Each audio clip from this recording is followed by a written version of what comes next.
नमस्कार दोस्तों, स्वागत है आपका SSC learning point by Singh sir. आज हम करेंगे 26 जुलाई की शिफ्ट 3। वो भी कौन सा 48वां सेट है भाई, बिल्कुल लास्ट पे पहुंच गए हैं। अब तो बिल्कुल एंडिंग हो गई। 48 सेट करवाना मेरे लिए भी बहुत बड़ी बात थी, मुझे लगता नहीं था मैं करवा पाऊंगा, लेकिन आप लोगों की सहयोग से ये कंप्लीट हो गया। चलिए कोई बात नहीं, इनकी पीडीएफ भी आपको थोड़ी ही बची होंगी, वो भी अपलोड कर दी जाएंगी। और चैनल टेलीग्राम ज्वाइन कर लो, नीचे लिंक डिस्क्रिप्शन में दिया गया है। चलिए फिर स्टार्ट करते हैं बिना देरी किए हुए।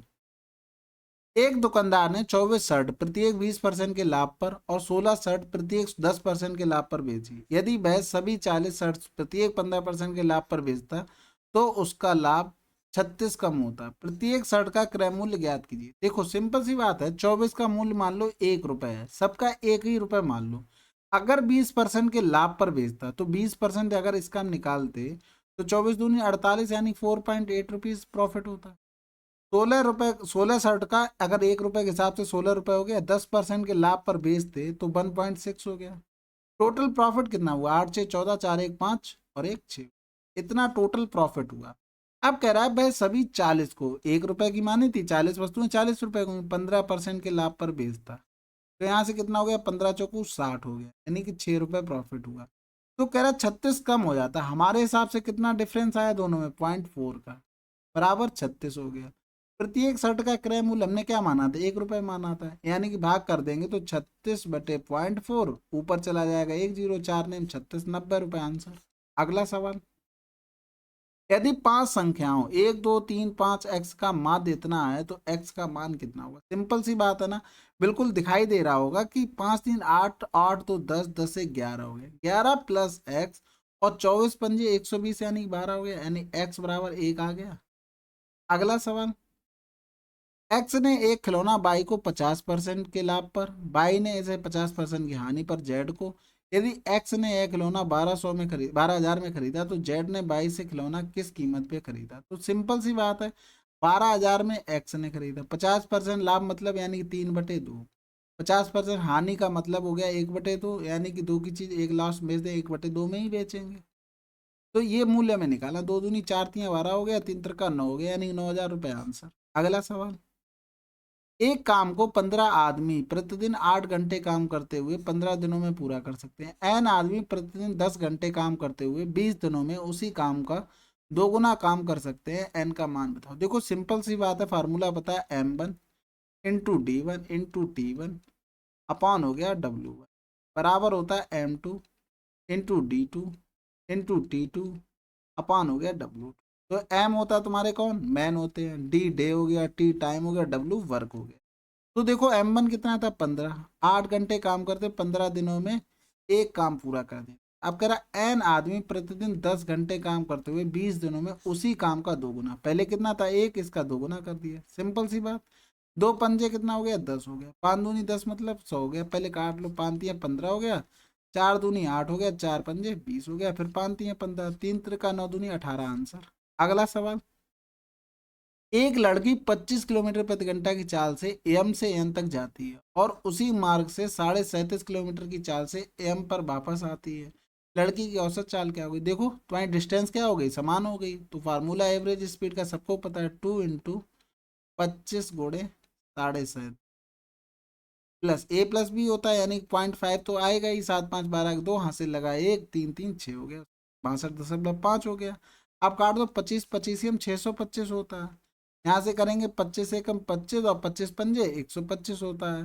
पॉइंट से पॉइंट चला ही गया, यानी ए एवरेज स्पीड आ गई 15 दूनी 30 किलोमीटर प्रति घंटा। अगला सवाल, वैभव को परिधि से कितने परसेंट अधिक मिले? देखो वैभव कहाँ पे? ये है परिधि, ये है, कितना ज्यादा मिला? 4 ज्यादा मिला, बटे 16 यानी 25% आंसर आ गया। अगला सवाल, यदि एक वस्तु जिसका अंकित मूल्य 1,000 है 10% 15% की दो क्रमांक छूटे देकर बेचा जाता है तो उस वस्तु का विक्रय मूल्य क्या होगा? सिंपल सी बात है, 1,000 की थी, 10% छूट मतलब 90%, 15% छूट छूट मतलब 85। केवल 9 और 85 गुणा करो, 9 × 5 = 45, यहाँ से लगा 4, 9 × 8 = 72 और 72 और 4 = 76, 765 कहाँ लिखा? आंसर आ गया। अगला सवाल, एक ट्रेन 1,000 मीटर लंबे पुल को 15 सेकंड में पूरी तरह से पार कर सकती है। यह 1,300 मीटर लंबे एक अन्य पुल को 19 सेकंड में पूरी तरह से पार कर सकती है। ट्रेन की लंबाई कितनी? देखो 15 सेकंड में ट्रेन पुल की लंबाई और खुद की लंबाई को पार करेगी। और कह रहा है 19 सेकंड में एक ट्रेन अपनी खुद की लंबाई और 1300 मीटर लंबे पुल को पार कर रही।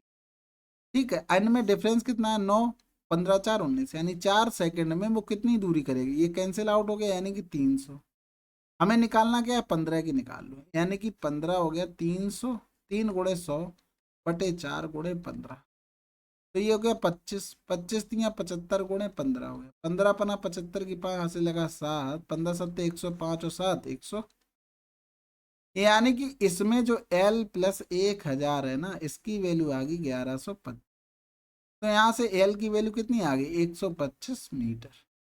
अगला सवाल, अभी और मोनू के वेतन इतना अनुपात में है, उनके वेतनों में क्रमशः 10%, 12% की वृद्धि हो तो उनके वेतनों का नया अनुपात कितना हो? सिंपल है, 6% में 10% वृद्धि यानी 110/100, और ये हो गया 11, 12% वृद्धि यानी 112/100।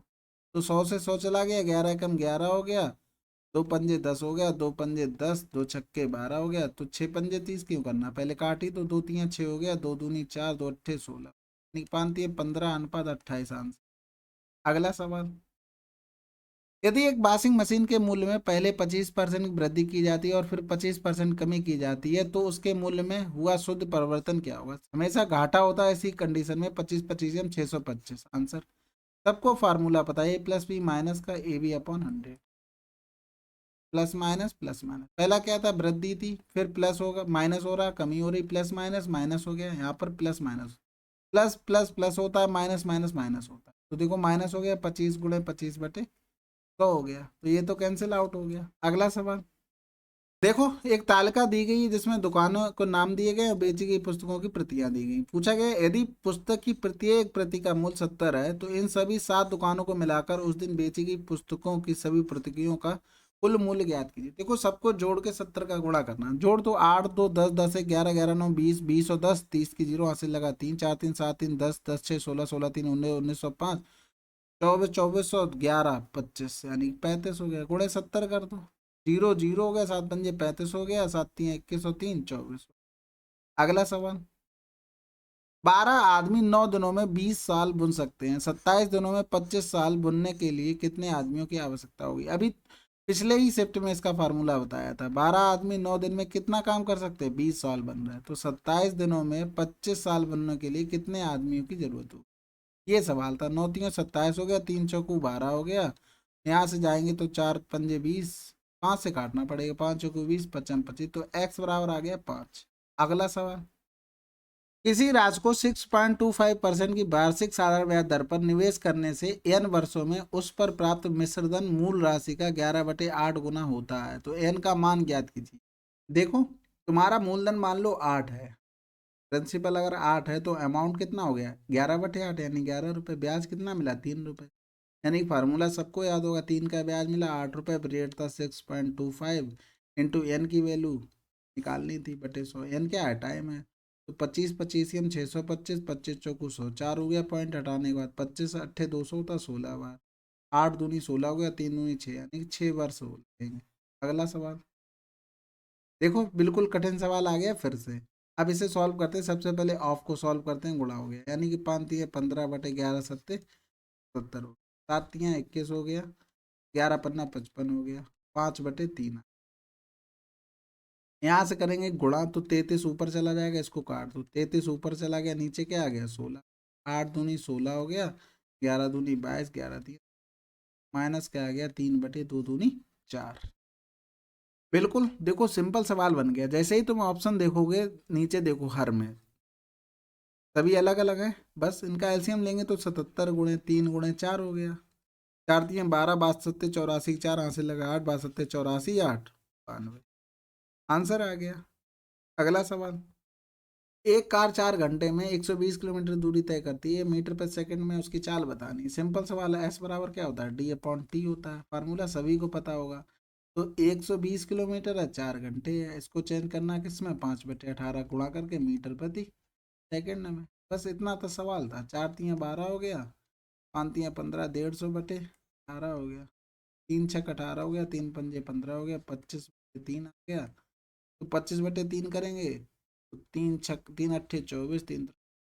अगला सवाल, उस छोटी सी छोटी प्राकृतिक संख्या x का मान ज्ञात कीजिए जिसे 1800 में से घटाने 1800 माइनस x पर प्राप्त संख्या को 7, 11 और 23 से भाग देने से प्रत्येक स्थिति में शेषफल 5 प्राप्त हो। अभी के लिए क्या करो, इस वाले को भूल जाओ बिल्कुल, यहाँ से ये और इस पोर्शन को। सवाल तुम्हारा नॉर्मल हो गया कि भाई छोटी से छोटी संख्या ज्ञात करो जो 7, 11 और 23 से भाग करने पर प्रत्येक स्थिति में 5 शेष। तो देखो 7, 11 और 23, इनका एलसीएम निकालेंगे। 23 सत्ते 161 गुणे 11, यानी 1, 7 और 7 1, ये हो गया तुम्हारा क्या, एलसीएम आ गया। अब 5 शेषफल चाहिए, यानी कि इसमें 5 जोड़ना पड़ेगा। तो 17, 7 और 5 1 6। अब 1800 में से कितना घटाना पड़ेगा, तो 1800 से 1776 घटा दो, आंसर कितना आ गया, 24। तो इतना सिंपल सवाल था। ये जो लाइन थी ना वो एक्स्ट्रा थी, लेकिन सवाल वही था जो आप मतलब करते रहते हैं। अगला सवाल, एक गोले की त्रिज्या 14 सेंटीमीटर है, इस गोले का पृष्ठीय क्षेत्रफल कितना होगा। गोले का पृष्ठीय क्षेत्रफल होता है 4πr। ठीक है, ये क्या होता है तुम्हारा, सर्किल का भी एरिया होता है। हमने तुम्हें बताया हुआ जब रेडियस 14 होती है तो एरिया क्या होता है, 616। ये याद करने के लिए बोला हुआ था। तो यहाँ से कुछ नहीं, बस यही करना था, 616। 4 छंग 24, जैसे ही 4 मिला थोड़ा ऑप्शन पे भी निगाह बनाए रखा करो। 24 64 आंसर। अगला सवाल, देखो कठिन सवाल फिर से आ गया और करना ही पड़ेगा, क्या करो, जब ये पॉइंट हटाओगे, ये पॉइंट हटाओ तो एक जीरो ऊपर बढ़ जाएगा। काटेंगे तो 5 दूनी 10 हो गया, 55 25, यहाँ कितना आ गया 25। यहाँ नीचे पॉइंट हटाएंगे तो जीरो बढ़ गया, 55 25 50 यहाँ आ गया। यहाँ पर 5 था, यानी 2500 प्लस 50 प्लस, आंसर देखते ही समझ में आ रहा होगा 2555। अगला सवाल, त्रिज्यखंड A1 A4 द्वारा बनाए गए केंद्रीय कोणों का योग कितना हो। देखो A1 A4 कहाँ पर है, A1 और A4 कहाँ पर है, ये है, यानी 15 6 21 की वैल्यू 100% पे कितना कोण बढ़ रहा है, 360 डिग्री का। 21 पे कितना बनेगा, ये हमें निकालना था। ठीक है, तो गुणा कर दें। 21 छक्का 126 हासिल लगा 12, 21 यहाँ 63, 63 और 2 कितना होता है 65 और 10 75, आंसर आ गया 75.6 डिग्री। अगला सवाल, यदि 256 के 81 समानुपात में है तो के का धनात्मक, तो के का मान बताइए। देखो सिंपल सवाल है, के स्क्वायर बराबर कितना हो गया 256 गुणे 81। कैसे लिखते हैं इसको, 256 बटे के बराबर के बटे 81। ये प्रैक्टिस होना चाहिए, डायरेक्ट लिखना आना चाहिए, ये सब लिखना ही नहीं पड़ता। हमें पता है के स्क्वायर हो रहा, दोनों का रूट लेना है, यानी कि 16 गुणे में 9 करना, 16 ने में 144 आंसर।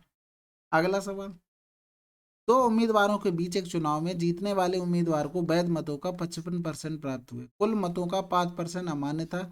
यदि डाले गए मतों की कुल संख्या 10,000 थी तो हारने वाले उम्मीदवार को कितने मत प्राप्त हुए। देखो 10,000 थे वोट पड़े, अब उसमें क्या हुआ, 5% अमान्य थे, यानी 95% उन्होंने लोगों ने किया होगा। हारने वाले को कितने मिले, जीतने वाले 55 मिले तो हारने वाले को 45 मिले होंगे। तो देखो ये 4 जीरो तो चले ही गए, बाकी गुणा कर लो, 19 में 95 होता है और 5 ने 45 होता है। तो 19 ने में कितना हो गया 171 हो गया, गुणे 25 कर दो, 25 पंजे 125 हासिल लगा 12, 25 सत्ते 175, 175 और 2 177, जैसे ही 7 5 मिला आंसर मिल गया। अगला सवाल, यदि एक इकाई वाले कोर घन की प्रत्येक कोर को 3 गुना कर दिया जाए तो उसके आयतन में कितनी वृद्धि होगी। बिल्कुल सिंपल सवाल है, जैसे मान लो एक थी साइड पहले, अब 3 गुना हो गया तो 3 त्रिकान होती है 27 हो गया, पहले वॉल्यूम 1 था, डिफरेंस कितना आ गया 26 घन इकाई। अगला सवाल, तब में एक छात्र के 6 विषयों में प्राप्तांकों का औसत 110 था, पुनर्मूल्यांकन के बाद एक विषय में उसके प्राप्तांक घटाकर 148 से 112 कर दिए गए, जबकि अन्य विषयों के प्राप्तांक में कोई बदलाव नहीं किया गया, उसके नए प्राप्तांकों का औसत ज्ञात कीजिए। देखो 110 था पहले 6 विषयों में, कितने में 6 में, अब कह रहा पुनर्मूल्यांकन के बाद उसने क्या हुआ 148 से 112 कर दिए, तो कितने की कमी आई है। यहाँ से देखो 8 से 2 गया 6, 4 से 1 गया 3, यानी कि 36 की कमी आई है टोटल, कितने लोगों में 6 लोगों में, तो एक लोगों में कितनी आई होगी 6 36, 6 माइनस कर दो, आंसर कितना आ गया 104। अगला सवाल, एक बछड़े को 9 मीटर लंबी रस्सी से बांधा गया है, यदि इसी रस्सी को लंबाई घटाकर 5 मीटर कर दी जाए तो बछड़े द्वारा चरे जा सकने वाले क्षेत्रफल में कितनी कमी होगी। देखो सिंपल सी 9 मीटर लंबी रस्सी से बांधा गया, यानी कि ये सर्किल की रेडियस है, कैपिटल आ रहा है, ये स्मॉल आ रहा है, तो बचे हुए भाग का पूछा गया, यानी पाई r स्क्वायर माइनस का स्मॉल आर स्क्वायर करना था। 22/7, 9 का स्क्वायर, 9 में से 5 गया 4 बचा, और 9 5 14 हो गया, 7 दूनी 14 हो गया, 4 दूनी 8 दूनी 16, 8 दूनी 16। यहाँ पर क्या कर दिया, आर माइनस आर और आर प्लस आर।